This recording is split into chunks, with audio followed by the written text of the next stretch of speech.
We're broadcasting out of TAOS for the TAOS Environmental Film Festival. It's an Environmental and Peace Conference. And my name is Jean Stevens, and I am the director of the TAOS Environmental Film Festival. I want to thank, for major support of the festival, the following sponsors: the Taos Ski Valley Foundation, the Treichman Family Foundation, Cuesta Chevron Foundation, and their Cuesta Superfund remediation site, plus our fiscal sponsor, the Taos Arts Council. I would also like to thank Nick Seet for hosting the Zoom conference and Julia Ying for co-hosting the Zoom, plus Dr. Ann Frisch for her advice and backup support. The Taos Environmental Film Festival 2021 was brought to you by the team of three: Penick, Judith, Rane, and myself. I would also like to recognize the Taos Pueblo and its sacred traditions.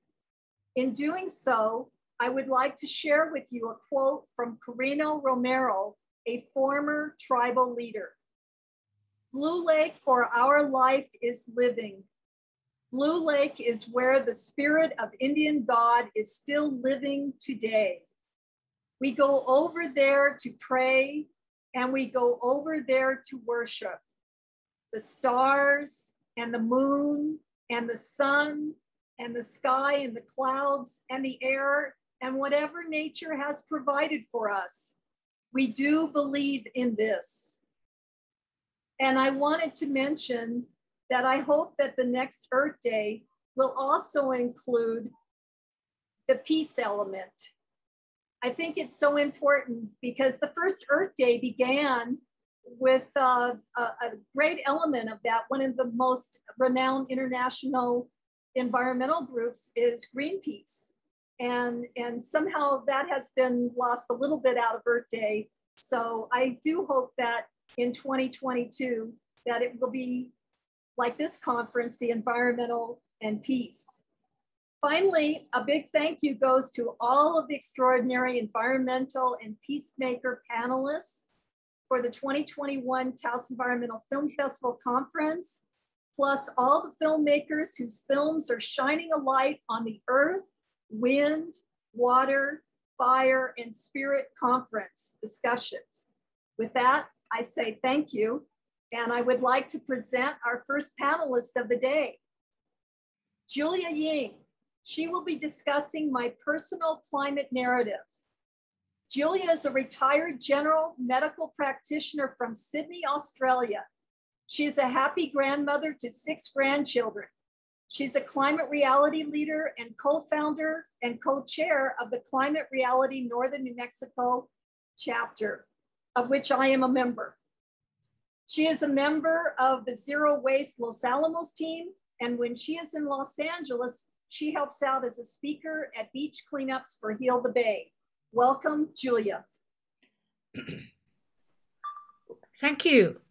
Thank you, Jean, and good morning to everyone. Today, I'd like to share a personal climate narrative. And why? There are 2 reasons. Firstly, as Katharine Hayhoe, a renowned climate scientist and communicator, said, one of the most important things individuals can do to help deal with the climate crisis is to talk about it. Secondly, being able to talk about our own climate narrative is always the starting point, where we come to realize how the climate crisis is affecting us personally, and therefore why we want to be part of the solutions. And also getting a deeper understanding of ourselves and how we can contribute. My story started when I retired from general medical practice a few years ago. I was poised to take on a new path, one which I had decided needed to be a fulfilling one for me. Once I came to realize the enormity of the climate crisis and how this is intricately entwined with public health and the well-being not only of humans, but of all species, I could see this was the direction I needed to take. My climate reality leadership training in 2017 and subsequent experiences all helped me to become more committed to taking on climate actions. In understanding the impacts of climate change, my awareness broadened, and I was able to connect the dots and see how the countries I lived in had been pummeled by extreme climate events. Since living in the United States the past few years, I witnessed the extreme drought conditions in California and New Mexico. In Los Angeles, I could go for 6 months and hardly see any rain. In New Mexico, I lament at the slim streams of water bearing the grand name of Rio Grande and the many dry riverbeds I drive past.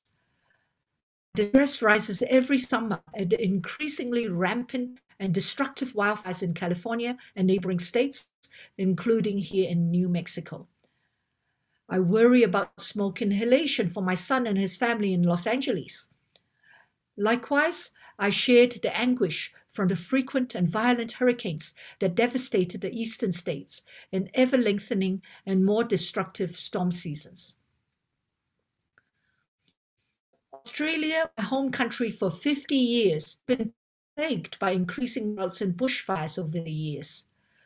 I recall hearing about a decade ago that 5-year-old children in the outback of New South Wales had never experienced rain. Then, in late 2019, early 2020, now called the Black Summer, some 46 million acres were burned, involving all the states, with the death of 34 people and the demise of up to 1 billion animals. That heart-wrenching for all Australians, and I was no exception. I'm still dismayed at how the news media in Australia reporting on these disasters heightened by the climate crisis still do not connect the dots and make no mention of climate change. Growing up in Hong Kong, I shared the distress of Asian countries like China, India, and Bangladesh, inundated by massive flooding on a daily basis, where at least 18% of Bangladesh is flooded every year. Truly, there's little time to feel complacent between these onslaughts from a planet under stress. Coming to New Mexico and finding there's no climate reality chapter here, together with Peter Heald, we started up the Northern New Mexico chapter in early 2019. As co-chair of this chapter, as THRU consolidated, I feel privileged to be a part of this chapter, where many members are doing their part in tackling the climate crisis.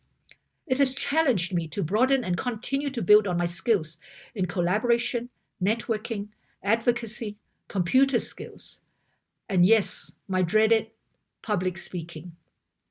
It has given me instant value of patience, persistence, and courage. Just as it's now widely acknowledged that the climate crisis is also the biggest economic, green growth, and social justice opportunity, so my experience informs me that to embrace being a part of the climate solutions is a great opportunity for living intentionally, personal growth, and fulfillment.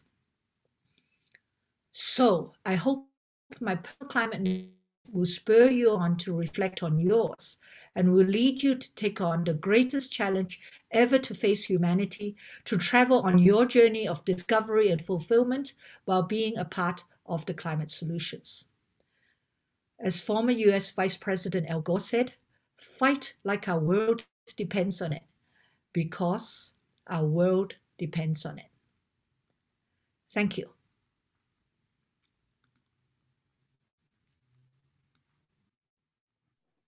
Thank you, Julia. That was wonderful. I really appreciate it. And I should mention that right now, as we speak, Al Gore is presenting a large gathering of people. We were all part of the mentors, Julia and I, this last July, with 10,000 people from all over the world training to be climate reality leaders. So that's going on right now, I believe, as we speak. So with that, I wanted to introduce our next panelist, who's also a climate reality leader, and he actually trained with Al Gore when he used to be part of the barn. And that was when they first started.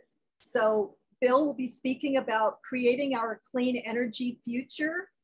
Bill Brown has been a member of the Climate Reality Project Leadership Course since January 2007. He is a career Earth scientist with national and global experience. His current research focuses on the current climate crisis, electrifying everything, educational, political leaders, and the interconnectedness of solar, wind, and battery storage. Welcome, Bill. Thank you. Thoughtful people worldwide continue to plead for fast action on climate change. Today, climate change impacts are not decades ahead in our future. They are the here and the now. The scale of change is immense. The pace of change is astonishing. We find ourselves today living on a planet becoming more unlivable with the changes we are imposing. Many of Earth's major systems feature permanent and irreversible changes. There will be no chance of return to conditions under which we developed our modern societies. The composition of our atmosphere, chemistry and currents of our oceans, ice of our mountains and polar regions, the lengths of our summers and winters, disappearing forests, drying lakes, rivers and streams. The list is long and growing. The consequences are severe, and we're not ready for the impacts coming our way. Viability of food and water supplies is unreliable as our planet warms. Our infrastructure is not designed to accommodate widespread new levels of flooding, drought, sea level rise, wildfires, and the heat waves that are now visiting us. Our societies are not adapted to accommodating the forced migration of multi-millions of people who seek refuge in places where great numbers of people already live. There are no simple solutions, but there are priorities. The first thing we must do is stop burning fossil fuels. And to do that, we must reinvent and rebuild our energy systems. In the USA, we must repair, upgrade, and build new energy systems. We must target meeting 100% of our energy demands with zero emissions energy sources. These goals are necessary and possible. They use existing technologies and create new jobs. They reduce our carbon emissions to near zero. They save all of us money by cutting our national energy demand by about half. Our theme is electrify everything. This means operating our energy economy, vehicles, manufacturing, lighting, heating, cooling, appliances, using electricity sources that do not emit carbon pollution. Electric motors are far more efficient than fossil fuel motors at converting energy to useful work. Also, we use substantial amounts of fossil fuels simply to produce and transport fossil fuels. Our modern clean energy systems produce little or no waste in this regard, no waste heat and carbon emissions. By phasing out fossil fuels, we will make deep cuts in the amount of energy we waste, and with that, deep cuts in carbon dioxide emissions. We need much more than aggressive growth of clean energies. We need exponential growth. We need major increases in production rates of electric vehicles, batteries, wind turbines, and solar systems. At every opportunity, we must replace cars, furnaces, power plants, everything that runs on fossil fuels with modern electricity-powered machines. All our household systems and our cars will be running on clean electricity. Energy costs will be lower, and the average US household will save money. We know what to build. We know how fast to build it and where to put it. We will create 20 million new jobs in a variety of well-paying trades and professions. This path will cut our energy demand in half. It will reduce USA carbon emissions by 70 to 80% by 2035 and 100% by 2050. We know how to decarbonize the USA economy quickly. We can do this with existing, well-developed, proven, and economical technologies. This is a hugely positive approach.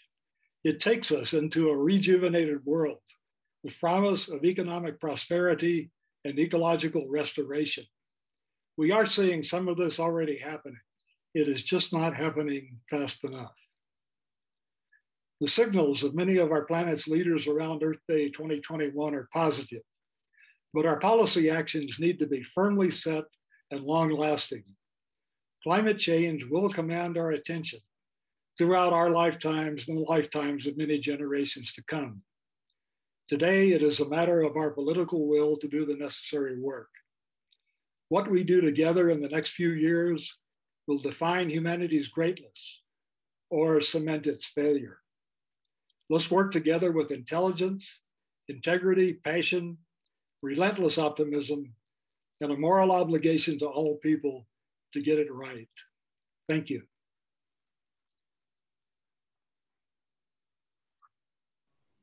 Thank you very much. It's so in-depth and important to learn about the work you're doing. So with that, I would like to present our next speaker. And before I mention, I wanted to say welcome to those who have joined from Canada, Kenya, India, and Switzerland. And that's Alicia Sanders-Zakra, who's coming from Geneva. And she's going to be speaking about ICAN policy and research. Alicia is the Policy and Research Coordinator at the International Campaign to Abolish Nuclear Weapons.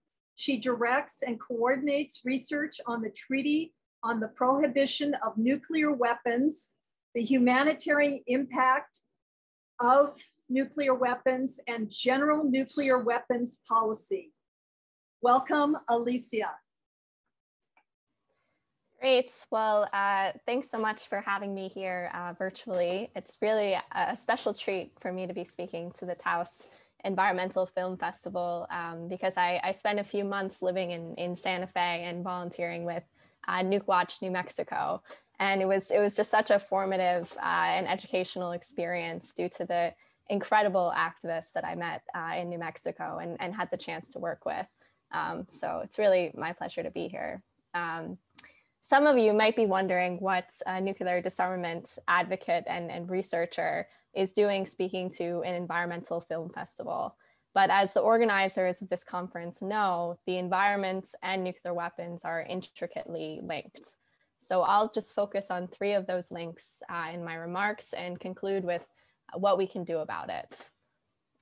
So first of all, there's the link of the climate impacts of nuclear weapons use.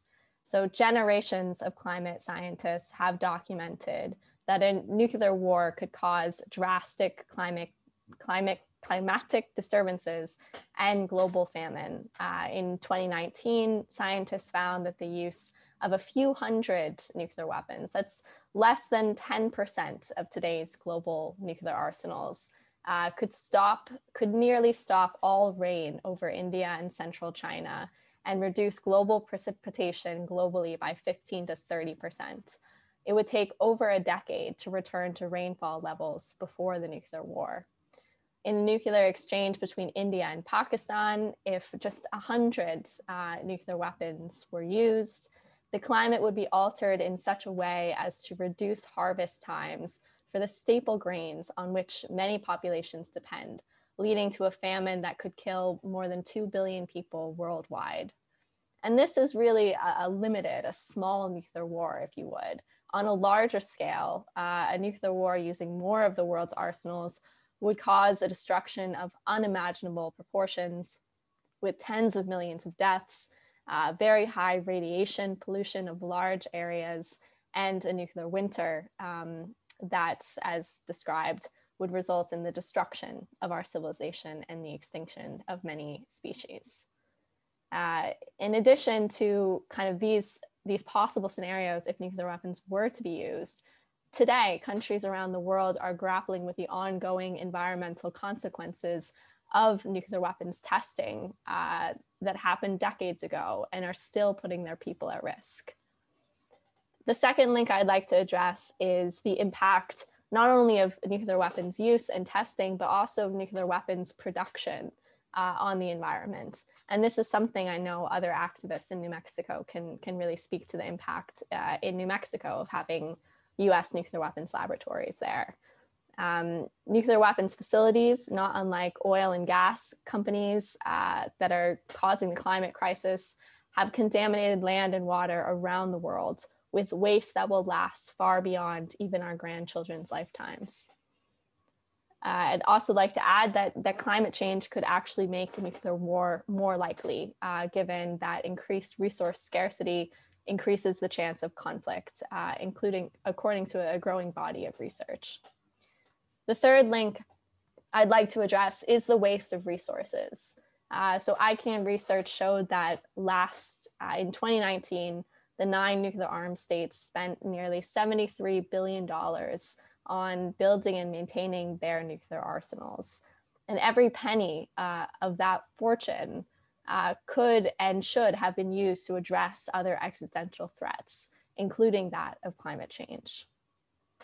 So this is a pretty bleak picture. You know, it's not, these links are pretty horrifying to consider and to talk about. But I want to kind of leave on a positive note here, because the unacceptable humanitarian and environmental consequences of nuclear weapons and the ever-growing risk of nuclear use led 122 countries, most countries in the world, to vote to ban them in 2019. Today, the UN Treaty on the Prohibition of Nuclear Weapons has entered into force and taken full legal effect. That happened earlier this year. And now it has over 50 states parties that have signed on to fully implement the treaty, and over 80 signatories that are still working to become full states parties. And that number is only growing. All countries must choose prosperity over destruction and join the nuclear ban treaty. And citizens in the nuclear armed states that have not joined this treaty must press them to do so. There's a role for everyone in this movement to ban nuclear weapons, and no action is too small. You can protest the companies and laboratories that are building nuclear weapons and the universities helping to research and develop them, several of which are located in New Mexico. And more information about those companies and universities are available at ICANN's website and in the Don't Bank on the Bomb report. And I'm also happy to answer questions about that. You can also call on your local representatives to join ICANN's parliamentary pledge for elected representatives around the world to commit to get their country to join the treaty. And you can also work with your local representatives to join ICANN's Cities Appeal to urge the US to join the treaty. So I'll end with a question. What will you do to get the US to join the nuclear ban treaty? Our survival depends on it. Thank you, Alicia. You might want to put some of those links into the chat box for those present. And I very much appreciate you bringing it home to New Mexico. And it is so important. I think a lot of people don't realize that 50, maybe even up to 70% of the United States budget goes to the military industrial complex, which would also include the nuclear weapon. And just imagine if we could invest all of that money for humanitarian purposes and for green development. So thank you. Our next guest is Rivera Sun. And she actually lives here in TAOS. And she will be speaking about war is obsolete, let's abolish it, save the planet, and live peacefully. Rivera she serves on the advisory board of World Beyond War. She is the editor of Nonviolence News, a nationwide nonviolence trainer, and the program's coordinator for Pace e Bene, which in Italian means peace and goodness, I believe.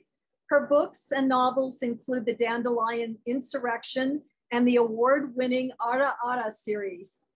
And I welcome Rivera, who is probably broadcasting out of the passive solar house that she lives in. Welcome. Thank you, Jean. Thanks for everyone who's been involved in organizing this important festival, this important conversation going on. I do indeed live in an Earthship house here in Taos, New Mexico. Just Google it if you don't know what that means. It means that we do not use any fossil fuels for our heat. And because of the work that Bill and Renewable TAOS have been doing, we also don't run on fossil fuels. We have been using renewable energy, either locally produced or produced in other centers of creating renewable energies for 10 years. This life that we are moving towards is doable. And that's part of what I want to speak about, is having the courageous imagination to dare to think that the shift we're going through is not just about the horror story. It's about fulfilling long-held goals that humanity has held for centuries, maybe even millennia.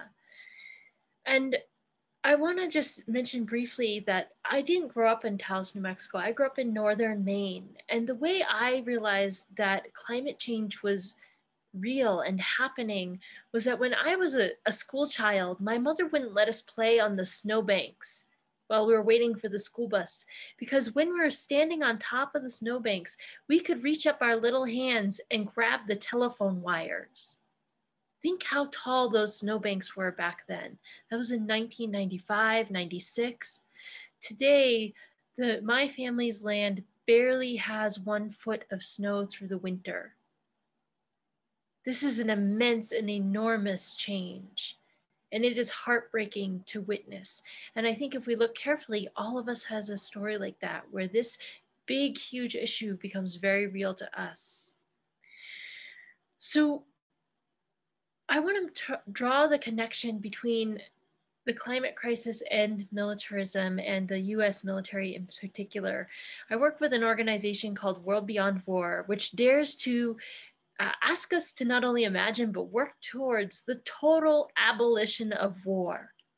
To dare to imagine a world where war is no longer happening, where we're not spending a single dollar on it, where the 1.25 trillion dollars that the US spends every single year on military can instead be poured into human and social issues and planetary issues, and making this transition. That is an incredible resource that's right now tied up in one of the most destructive, or I would argue the most destructive industry on the planet. The US military is the #1 consumer, institutional consumer of oil around the world. The #1.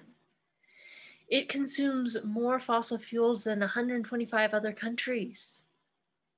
So when we are thinking about the climate transition, peace has to be a part of it, because what are we going to do? Run such a consumptive and destructive industry on renewable energy? That is not the way forward for us. If we're going to abolish war, we have to not only imagine a world that's peaceful, we have to imagine a whole different way of dealing with conflict. And fortunately, those answers and solutions exist out there. We now know that nonviolent struggle is twice as successful as violent means in solving many of the global conflicts that we have used military for. We know that things like unarmed peacekeeping, which is at work in South Sudan and so many other places, is effective at de-escalating violence. We know that peace building is far more powerful for long-term lasting peace than sending in an occupying army to invade and conquer. We have to be practical and tangible about peace and about climate solutions, because they exist, and that is one of the saving graces of this moment. As Bill was saying, we know what we need to do. We know what to replace these destructive industries with. And what we need is to cultivate the imagination, the courageous imagination, the practical and tangible imagination, to start to rewire the way that we live. And in so doing, we may find that this crisis we find ourselves in is offering us an opportunity to step into many of the just and peaceful solutions and worlds that we have longed to live in for a very, very long time. So thank you very much. And I appreciate everyone's comments and remarks in this festival. Thank you, Jean, for organizing it. Thank you so much, Rivera. And again, another point of view and a very important view. And your personal story about Maine is really brings it home about the issues that we're all facing globally with climate change and the need to divest and really make our planet livable again. So with that, I would like to introduce Anne Frisch, Dr. Anne Frisch.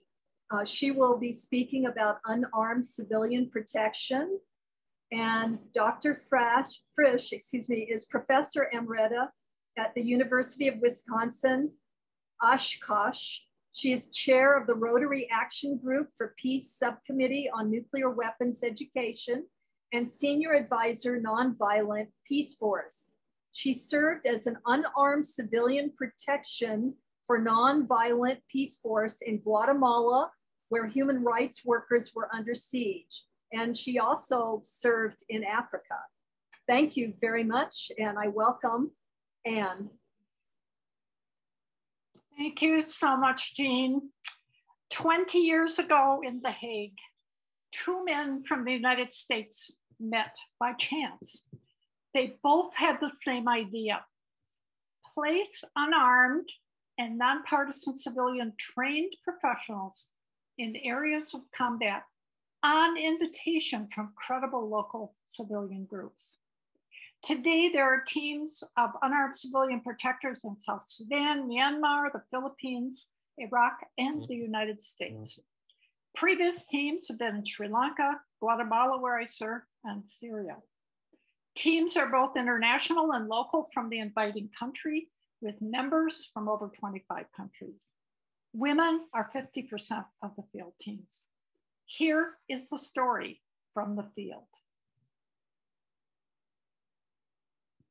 Unarmed civilian protection. You might think these words do not go together well. Unarmed civilian protection in a war zone?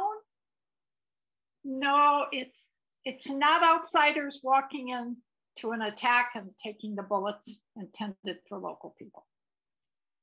So how do unarmed trained civilian protectors protect local civilians and work together to prevent violent conflict? A single story. When Nonviolent Peace Force went into South Sudan in 2010, it was then Sudan. Women were not seen as the actors in the political sense. They were at best victims. In South Sudan, cattle are your bank account, your social standing, and the way you get a bride. So these young men steal cattle. For decades, for centuries, there were fights. But now with AK-47s at everywhere is a massacre. So the community, after 30 people were killed in this small village, the community sent in their police and disarmed the men. Next day, they had new weapons. So they sent in the army. Same thing. They finally got the governor to issue a cease and desist order. It lasted for 24 hours. So enter the women's peacekeeping team led by Elizabeth, a 6'5" Dinka woman. They call her Mama Elizabeth. She said to them, the men have failed, we're going to have to go in. So with the NP protectors, they did some planning, some strategy. A couple dozen women were crammed into land cruisers, traveling over bumpy roads for a couple hours, singing all the way, making up songs of peace about the adventures that were ahead of them as they traveled. So they finally got out in the middle of the bush with nothing but a mango tree, a dog, and a few chickens. And Elizabeth said, this is the place. So they got out and they sat down on the ground. It was hot. They kept sitting. And finally, the young men started coming out. They had been watching all the time, but worried that it was a trap. So the leader of the men comes up to Elizabeth and he says, what are you doing here? Elizabeth says, brother, we have to talk. So the men sat down, and the women one by one told them, I don't want to have babies anymore if this is what's going to happen to them. My brother was killed last week. I'm in an intertribal marriage and every day is hell for us. My kids don't want to go to school. The men listened. The young leader of the fighters had tears streaming down his face. He dropped his guns and he said, I don't know what we're doing here. I don't want to be here anymore. I just want to go home. That moment broke the conflict and they were able to negotiate. So why do men keep fighting? Kenneth Bolden called it a sacrifice trap. These young men had lost family members, they had killed others, they had suffered humiliation and injuries, but they continued because they had sacrificed so much. And why were the women so wildly successful? They had become political with the skills to go with it. And probably more important, the young cattle keeper fighters had no strategy for dealing with them. Did you notice the women disarmed the men? But here's the best part. I just want to go home. Going home means the potential for reconciliation, healing, and rebuilding community. Thank you.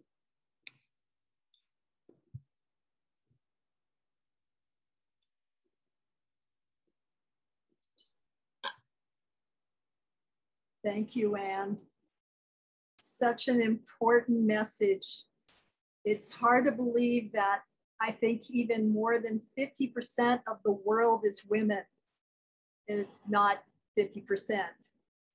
And still, we're not at the table in equal numbers. So this is such an important message. We've got to learn to be peacekeepers and use our energy for what is needed to make our world sustainable again. Thank you for that message. With that, I would like to introduce our next panelist, Pete Hill. He will be speaking about reducing home energy use.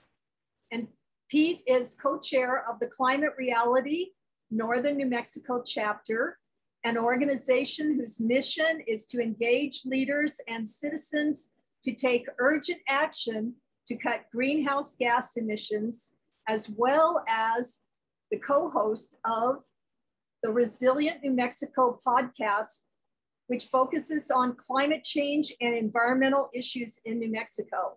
And if you get a chance to tune in on it, it is really terrific. And with that, I welcome Pete. Thank you, Jean. Thank you for the warm introduction and the welcome. And thank you so much for hosting this. It's been a wonderful discussion this morning. So I'm here to talk to you a little bit about energy use in your home and hopefully how you can reduce it. This is very action oriented. So we're switching gears a little bit here, but number one thing you need to understand to obviously do this task is where is your energy being used? And so there's a lot of good information out there about this. In general, in an average American home, we see that about a third of the energy is actually used in heating and cooling the home. Makes sense, the house is large, the outside temperatures vary wildly. We like our temperature inside to stay fairly stable. So that's point number one to think about. A couple of things that are a little less intuitive is that roughly 15% of the energy used in your home is actually heating water. A lot of people don't think about this, but this is all the water that's for your shower, for your dishwasher, for washing dishes, all those kind of things. It takes a lot of energy, so keep that in mind as well. The third point I want you to think about is that roughly 5% of the energy in the house is used in drying clothes. So taking that information and then moving that into actions, what that looks like, and I've compiled a list of of things you can do, starting with the cheapest, meaning literally for free at the beginning and then moving up to be a little more expensive, but not in order of impact. Some of these are actually very impactful that you can do for free. The first one is just simply changing your inside temperature to be more in line with the outside temperature. So the general rule I hear is that for every degree that you move the temperature inside your house to be closer to outside temperature, you save roughly 3% of that energy use. That adds up pretty quickly. If any of you are old enough to remember when Jimmy Carter was president, he had a very famous speech called the sweater speech, where he encouraged Americans to simply put on a sweater instead of turning up their furnace in the winter. That was really good advice then. It is still really good advice now. The second one, and this is sort of, in my opinion, a no-brainer, especially if you live in New Mexico, is to hang your clothes to dry them. So if you take them out of the laundry and you put them out on the line to dry, you save that 5% off the bat, and it literally costs you nothing. A second win here is that clothes dryers are actually really hard on your clothes. All that lint that you're pulling out of the clothes dryer is literally your clothing that's being torn apart in the dryer. So it's a double win. Use a dishwasher. This is one that a lot of people don't think of because they think, oh, a dishwasher uses electricity, therefore it must be more energy use than using a dishwasher than hand drying or hand washing. The reason this works is that it's about water, and you use so much more water when you hand wash, and most of that water is hot water. Dishwashers are very water efficient, and therefore, even though they're using a little bit of electricity in running the machine, they are using so much less hot water that the energy equation is very strongly in their favor. Same thing goes true for your washing machine, for clothes washing. Roughly 80 to 90% of the energy used in washing your clothes is in heating the water that is used in the washing machine. If you switch to cold water, you save that energy use right off the bat. Consumer Reports actually did a great in-depth analysis of this a few years ago, if you want to go read it, and they show that cold water is just as effective as washing clothes as hot water in something like 98% of the cases. There was one very specific case where hot water did work slightly better. Programmable thermostats, they're cheap and easy to install. These are very helpful if you tend to be the person that forgets to turn your heat down or off when you leave or at night. They do it automatically for you. Insulate and seal your house. Obama had this great notion of an army of people with caulk guns. These are any leaks in your house, so around waters or doors or anything like that, make sure they're sealed. Air infiltration in and out is one of the leading causes of heat loss or heat gain into the house.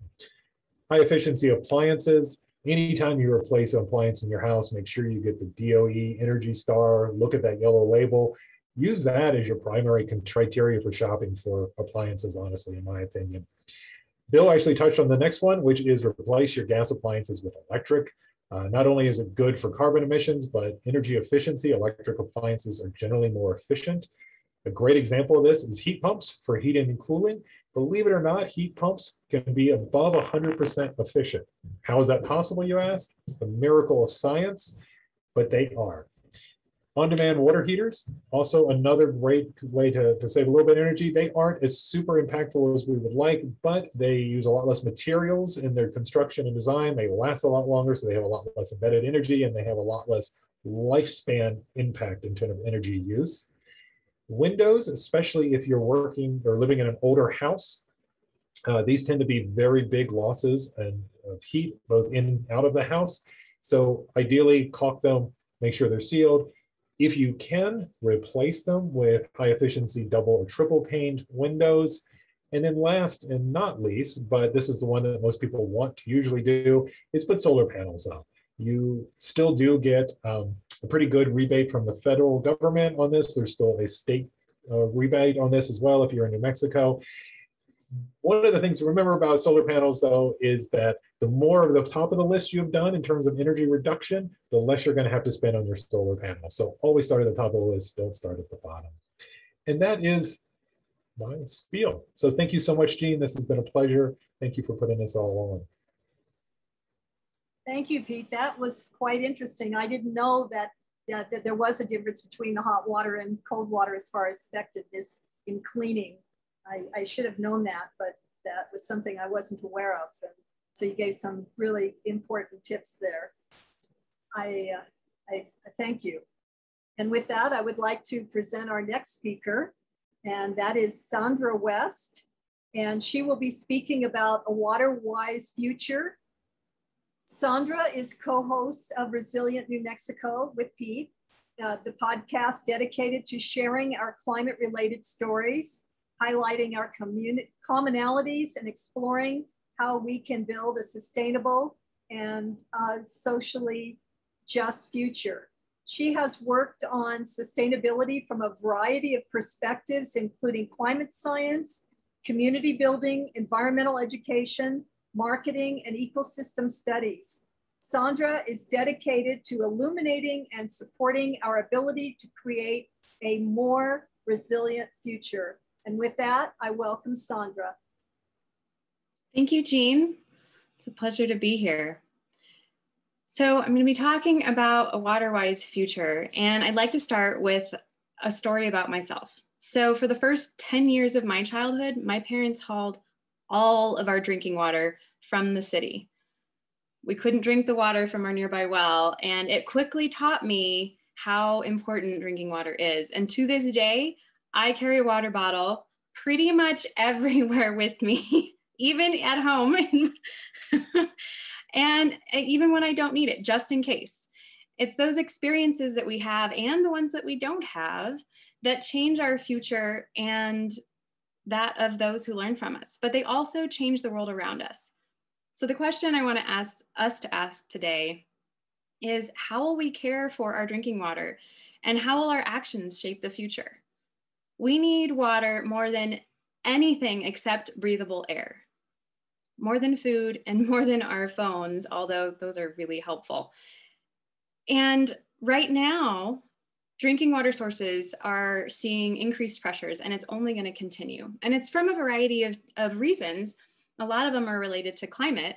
We are seeing in a lot of areas shorter winters, which overall means less water supply because we have less snowpack, less snow melt, runoff, and more precipitation falls as rain, which doesn't have that great recharge effect. So we just overall will have less water supply. When we add that to the fact that we're getting increased temperatures, it means that the air has the more ability to hold water. So it's pulling water out of the soils. We already have less there. And then when we add drought, just overall of the course of the year, less water falling, that means even less water in our system. That also sets the conditions for more frequent fire, which means that after the fire, especially before the system is able to recharge and recover, we have fewer barriers to water that does run off. We have fewer plants and other things, slowing it down. And we have this, can have a glassification or added hydrophobicity to our soils, especially in the first year, and depending upon the intensity, up to 5 years or so. That means that water just can't get through and in, so it runs off more frequently. And it can pick up speed pretty quickly. And you've probably seen flood events after fires can be quite impressive and devastating at the same time. And then the water that is coming into our systems as rain or snow is going to become in more intense events. So we have soils that can't have lower soil moisture in general and lower ability to soak up soil. Being exposed to water coming down even faster than in past years overall, which just means we're going to have more water running off of our system. Now, there are a lot of things that we can do, and they are on a lot of levels, from household all the way up to the global level. Today, I'm going to talk about some household all the way up to maybe city and state. But if you're really interested in national and global initiatives, look up policies and nonprofits that are working for providing safe drinking water sources and to work on conservation efforts. They're there and they're great, and I highly encourage you to support them. But when it comes to what we can kind of do as individuals and communities, I'm going to start with kind of our backyard. So Pete was talking about inside, and there's a lot of water-wise stuff inside, but let's step outside for a minute and look at what happens when we do get those big rain events. The big two things to keep in mind are that we want to slow the water down and guide it to where we want it to go. And there's lots of ways we can do that. And there are a lot of you that probably are percolating in your mind right now, such as water catchment from a rooftop and drains that direct water to a tree. And those are great too. There are even more. So the first thing that I want you to keep in mind first before we direct it to where we want to go is to think about our house. And most regular structures, we want to keep the concept in mind of directing the water away from our foundations. Now that gives you lots of freedom to direct it towards vegetation. And when you think about vegetation that's in your area, whether it's your backyard, your park, your community spaces, the more that we have plants that are used to handling the climate conditions that your area sees, the better off you're going to be. So think about native plants. Find a local nursery and ask them about the things that grow well in their area. Take a walk outside in a non-grass park, to see like what do your grasslands look like? What do your forests look like? What does nature look like? Your open spaces, your national forests look like in your space? What are those plants and could they grow near your house? And then it's about directing the water. We can use slopes to direct water, so we can slope things away. We can use porous surfaces. So you've probably seen water rushing off of a parking lot, a driveway, a street. There are really neat materials. And sometimes it's just a matter of cobblestones that you can use to create a hard surface for a vehicle or for a path that will still allow water to percolate through. And some of them also work as an impedance, little baby speed bumps to slow the water down as it runs off. Both things are good. So you can do stuff to your hard surfaces, say your driveway. You can also direct water out and use what's called a French drain, which is like basically a trough that takes the water to where you want it to go. You line it with big rocks, and then you have smaller rocks in the area where you really want it to infiltrate. These are great things to kind of like take notes on and Google later if you're interested in seeing photos. You can also do what are called mulch basins, and these are often done in like root zones underneath trees. But then there's really interesting things on policies. So some places, just like Tucson, have made allowable to do curb cutout. So it's actually like a little chop out of the curb. Some of them times they're boreholes. So when the water comes down, it can go through and you have this swale, this depression, and that will allow water to pool and then infiltrate. So it's about changing the way we think about water. It's okay to have puddles right after a rain event for a few hours. That's actually a good thing. And if we did it right, if we have the right materials, they'll soak in after a few hours, at the very big vents, maybe a day. And it's about re-looking at the policies we have and our backyards and our open spaces to see how can we make them more water-wise? How can we slow down the water and guide it to where we want to go? So I'm asking you right now, and if you have a moment, jot it down. What do you want your water-wise future to look like? Pick one thing and then go do it. Thank you. Thank you, Sandra. I was taking notes. Very important, especially in New Mexico, where it only seems to be getting drier and drier. And our Rio Grande River has been drying up south of Albuquerque. Many people may not realize that. And so your information is important. The more we can all preserve and create acequias and little mini canales or channels to pool up the water and divert the water, the better off we'll all be. So with that, we have a few minutes remaining. If there's any questions that anyone would like to pose or to each other or anything else, I welcome that.